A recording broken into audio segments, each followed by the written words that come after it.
Pale, my son. Look, some good news. Hold on. Pale? Yes, that's right. Boy, SAT has something called, hold on, Pale. Look, talk, SAT is having a special for this independence season, and you need to get connected to enjoy the benefits. It's called Pale. Once you set up and connected with SAT, you can talk to your mother, grandmother, great-grandmother, stepmother, stepbrother, stepsister, the whole step. Pale is so sweet with your connection to SAT telecoms, and especially when you get your internet connection, no hidden fees, no hidden charges. You get free SAT to SAT telephone connection. You also get free installation, and you get no charges on your talk time. And you get your telephone for free. Oh, baka pay, boy. You don't hear? Pale. Baka do. So you have at home your TV, SAT TV. You have your internet, SAT internet. And now, phone. Look at pale. All your talk is sweet. Hello. Take advantage of one of SAT's 5 internet packages in our Pale specials. You can get the Breezy, the Warm-Up, the Maverick, the Jetstream, and the Warp Drive. Don't forget the Pale. These packages starting at $28.75. Pale. Yeah, don't forget from SAT. This independence season, don't forget it's happening at SAT. Pale. Festival, c'est manger. Tout le monde, manger. Mais SAT, c'est Pale. Yep, Pale. Yes.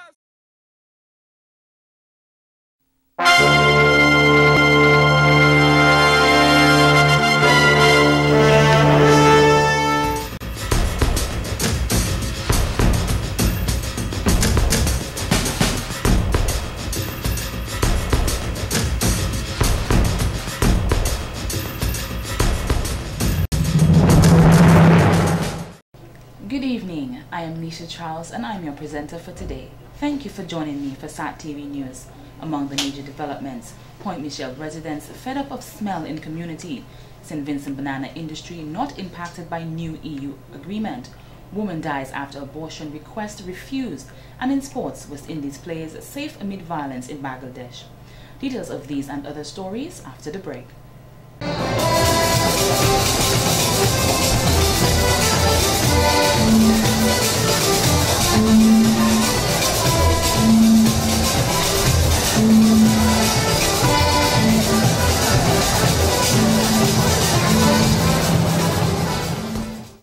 Thank you for staying with us. Now for the details of the news. A number of teachers experienced a true table-turning lesson as their roles were switched from teachers to students. This comes from the Ministry of Education's induction training for new primary and secondary school teachers on Tuesday, November 13th at the Public Service Training Center.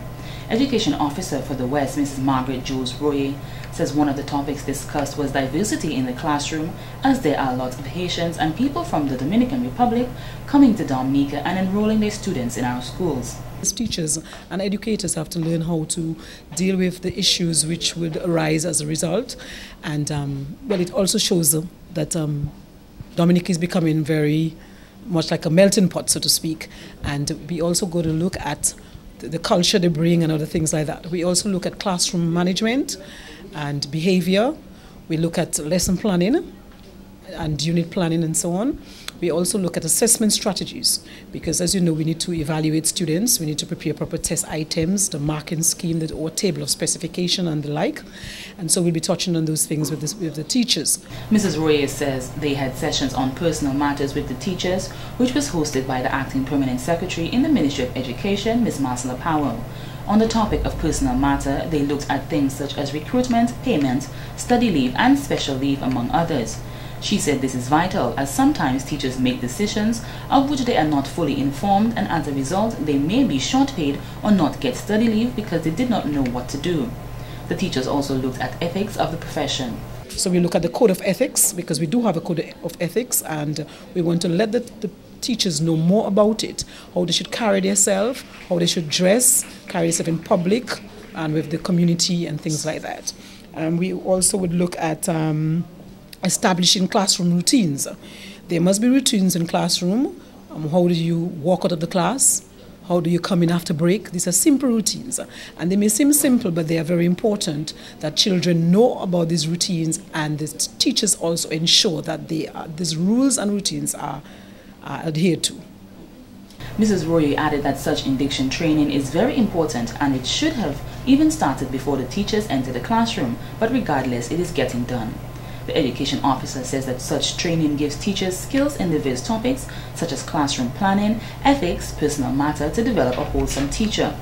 All right, and hoping that the teachers will take those skills and those knowledge and it will be transformed into the classroom, in their teaching and the teaching and learning process in the classroom.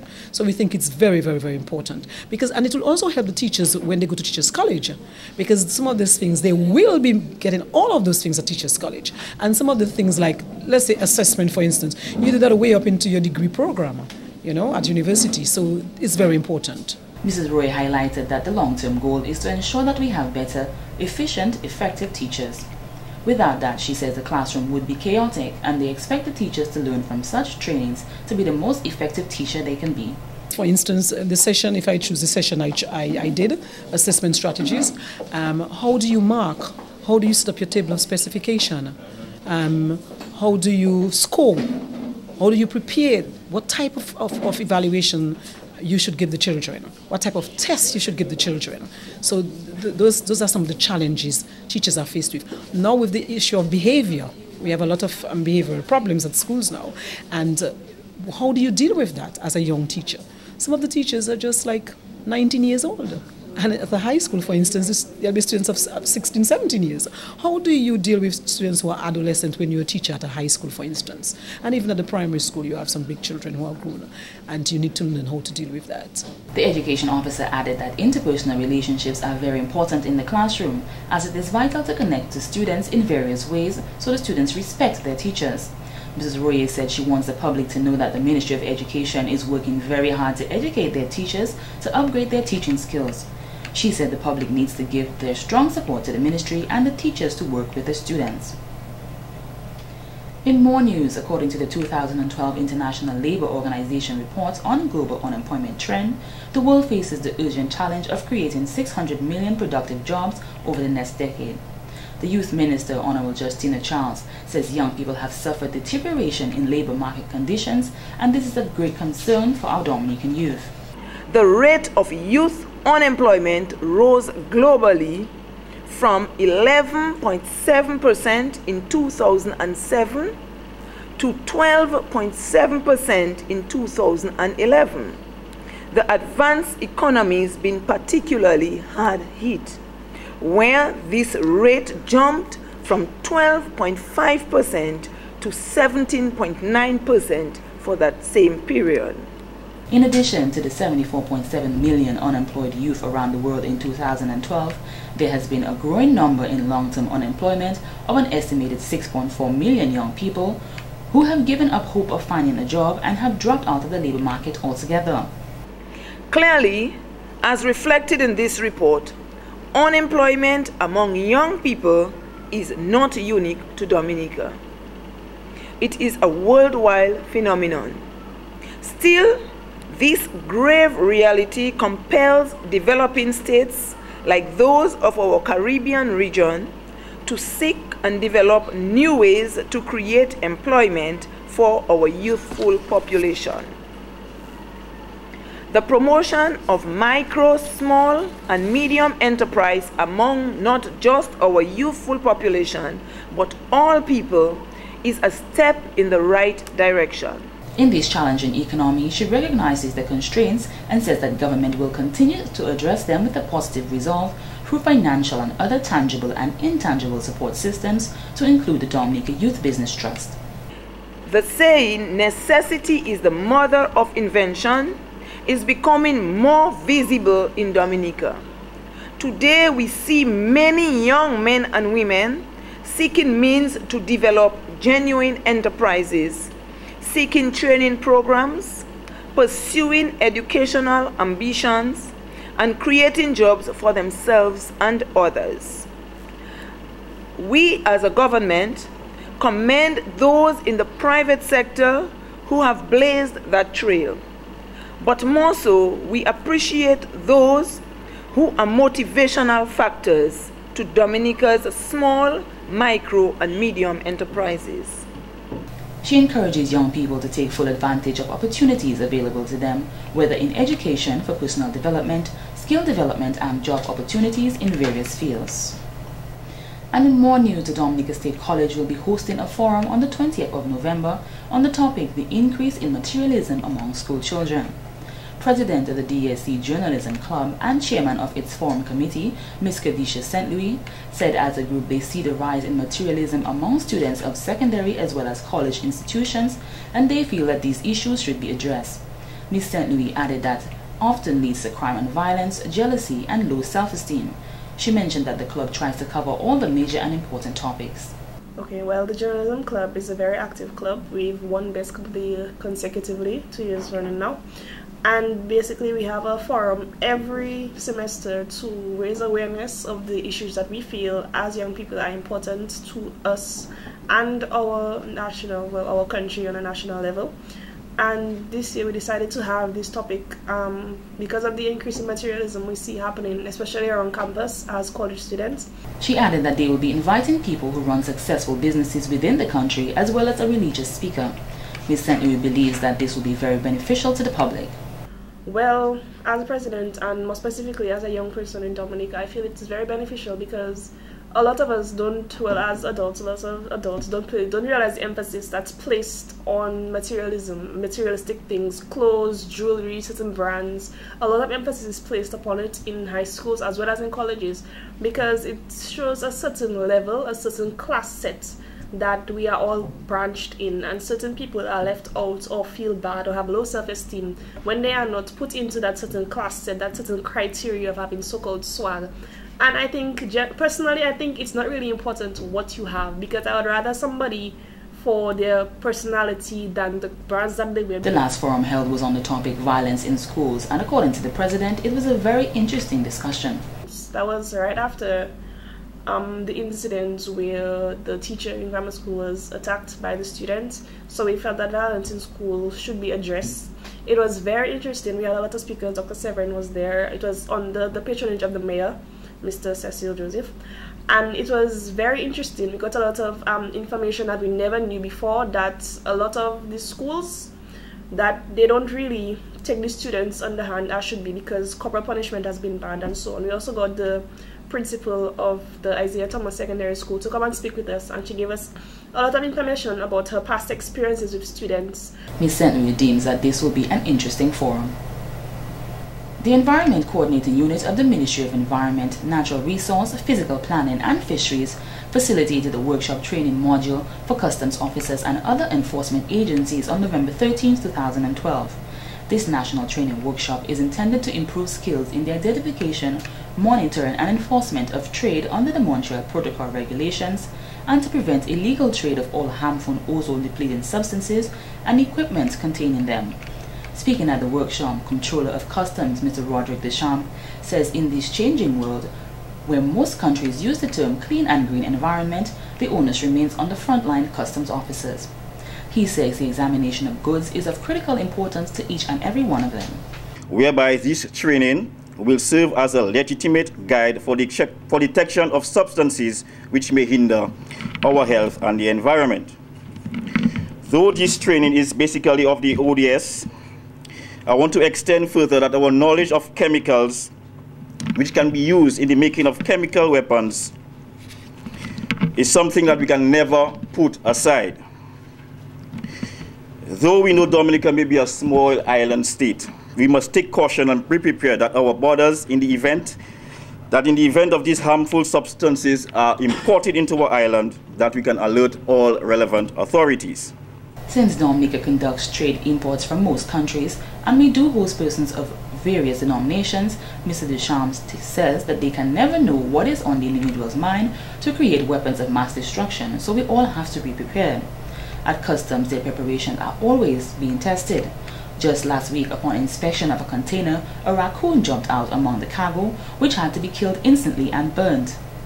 Officers also need to be guided to protect themselves when dealing with all sorts of chemicals. We tend to handle these substances with our bare hands, much less the use of face masks.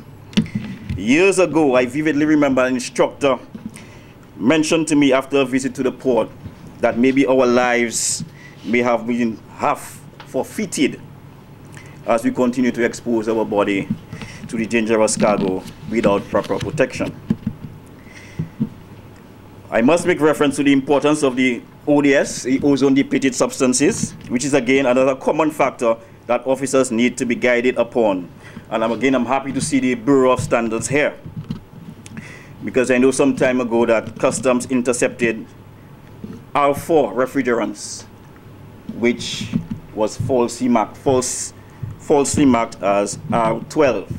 I think during that era, I think the global market was still practically loaded with the R4 chemicals, and I think they practically tried to use Dominica as a dumping ground for those products. He added that it is important to note that what we may see on the surface may reveal to be untruthful upon further investigation. He went on to advise all parties involved in the training to do their best to retain as much useful information possible which will protect themselves on the job. Representatives of the United Nations Environment Program, a regional office for Latin America and the Caribbean, pointed out that the Green Initiative was designed to enhance and complement customs training efforts. She also said without adequate capacity to prevent or detect illegal trade through the rest of our links, it would all be ineffective. The first training that UNEP held for Customs and Green Initiative was in 2004 in Hungary. And since then, the Customs Green Initiative has developed an unprecedented partnership between international organizations, including the World Customs Organization and the Ozone Secretariat. Similar training programs are being carried all around the Caribbean countries and other parts of the world as well, the developing countries in particular. She added the workshop seeks to phase out ozone-depleting substances. You would be aware that in January 2010, the first major group of ODSs was phased out, that is chlorofluorocarbons or CFCs. And now we're preparing to phase out 8 CFCs or hydrochlorofluorocarbons. As we saw with 8 CFCs, there was a number of cases of illegal trade that were found. And you would have heard an example that your comptroller mentioned earlier. And we expect the same or even more for 8 CFCs, which means your role as customs and enforcement officers and other stakeholders is extremely critical to the 8 CFC phase-out program, especially considering that the phase-out of 8 CFCs has been accelerated from 2040 to a new date of 2030. And this is because 8 CFCs are not only ozone depleting, but they also have a very high global warming potential. She says in making decisions to phase out ozone-depleting substances has to be an environmentally responsible decision, as they would not want to phase out one and use an alternative which may be worse. Minister of Environment, Natural Resources, Physical Planning and Fisheries, Honorable Kenneth Darrow, says remaining in compliance of the Montreal Protocol and its amendments is key for the success of the treaty. Mr. Darrow highlighted that the enforcement of international regulations on the trade and these ozone-depleting substances between port of production and those of demand and consumption is key to the attainment of economic and environmental benefits to be derived. Although our countries do not produce ozone-depleting substances and consume a relatively small amount when compared to developed countries, we still have an important role to play within the global community in the management and eventual elimination. Moreover, we small island developing states are particularly vulnerable to the detrimental effects of ozone layer depletion. Increased levels of solar radiation, and that's the doctor in me speaking now, UVB radiation resulting from damage to the ozone layer cause suppression of immune systems, increased incidence of skin cancers, eye cataracts and blindness, heart problems, reduced plant production, increased global warming leading to climate change, sea level rise, and all the other associated effects, and destruction to the marine environment and a multitude of other destructive impacts. He said if we do not take the fight to protect the ozone layer seriously, the characteristics we cherish and boast about could be easily lost forever. The training workshop was facilitated by the UNEP's Regional Office for Latin America and the Caribbean based in Panama.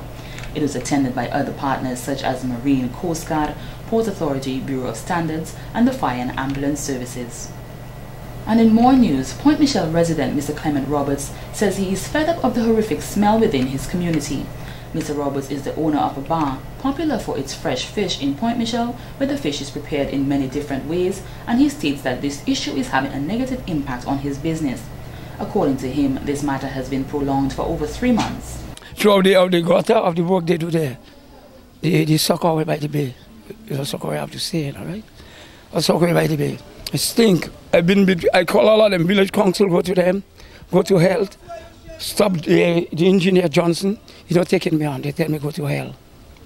I stopped it a while ago, 10 minutes, to tell me about my problem, to try to help me, and they wouldn't help me, so I have to call all you. The main issue that is frustrating Mr. Roberts is that the waste and garbage do not go to the sea as they are supposed to. The rubbish and waste remains at the bayside, which develops a disgusting smell which affects him, residents and his customers. Well, what they do a drain around the village. That is a very good job.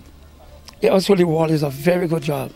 But the problem is that they put some pipe around the village and everybody connect the wastewater to that drain and it falls down straight by me, behind the wall. And it don't go into the sea.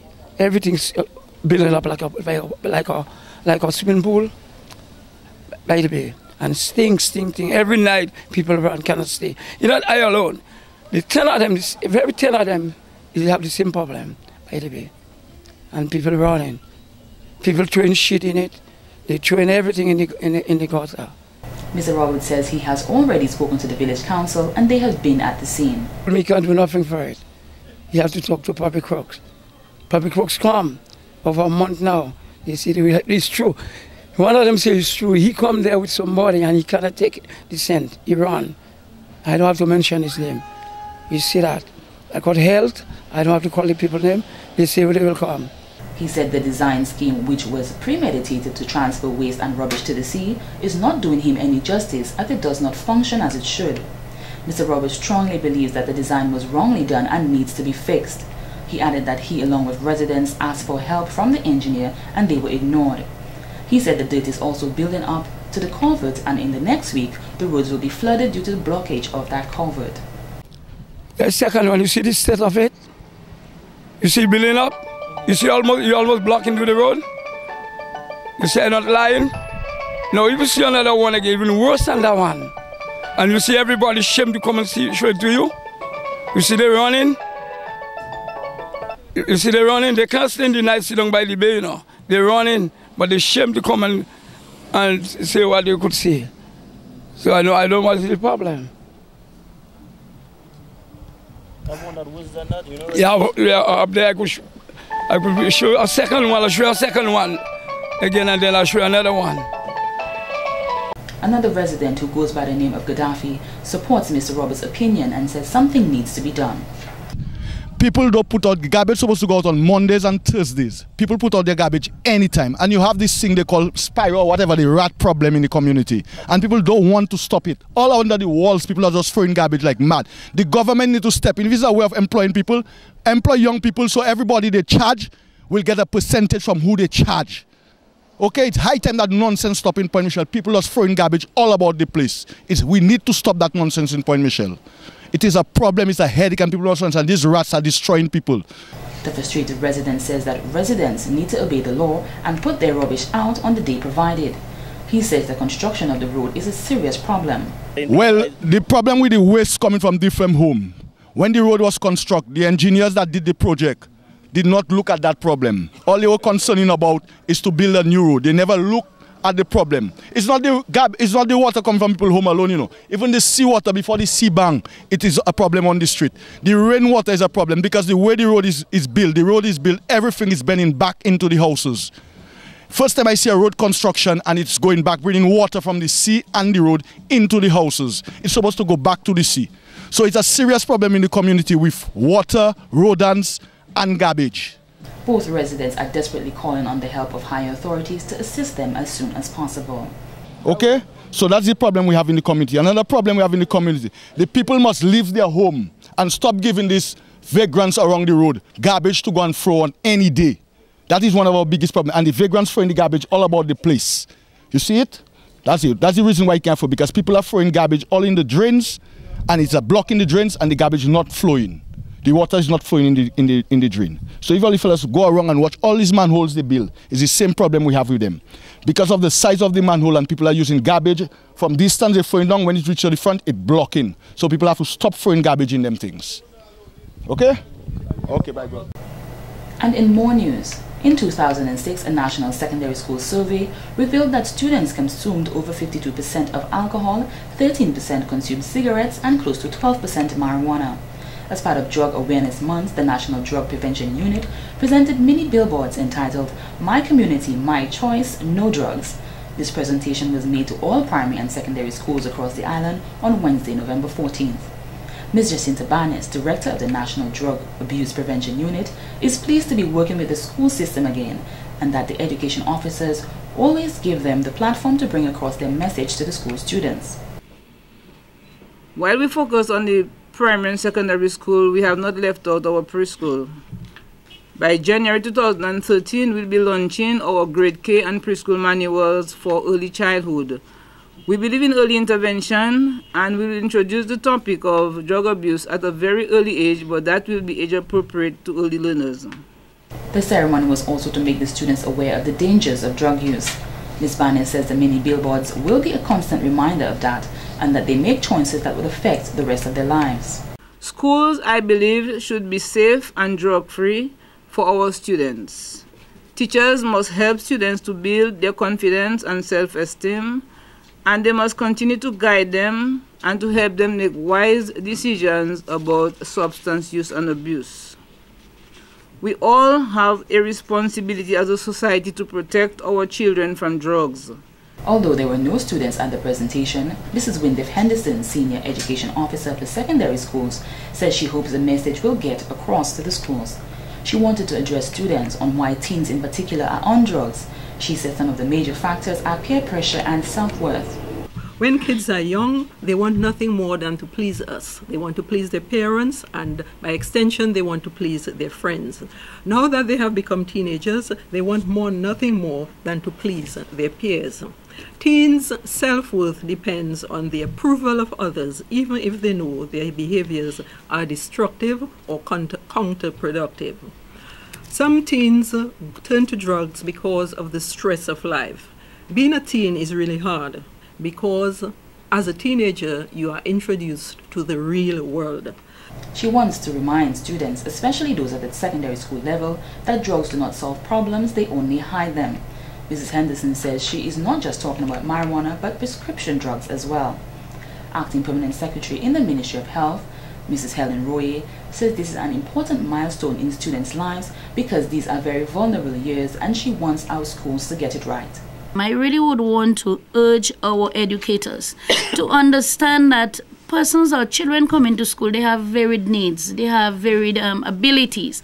And even in the school system, sometimes you feel that children feel inadequate because those who are very bright are those that are always sometimes given the opportunity to participate, while those who are seen to be dumb or not too bright are being left out. So that is an area where you feel inadequate, not only at the home. The billboards are intended to create an awareness of the needs to dispel the negative impact of drugs and to motivate children to stay away from drugs. This has been the local segment of the news. Coming up next, regional highlights. In Dominica, there is an extraordinary doctor. And on of our dogs join a girl. Hey, this is Sai, and you're watching SAT TV. Big up SAT, big up SAT, big up SAT.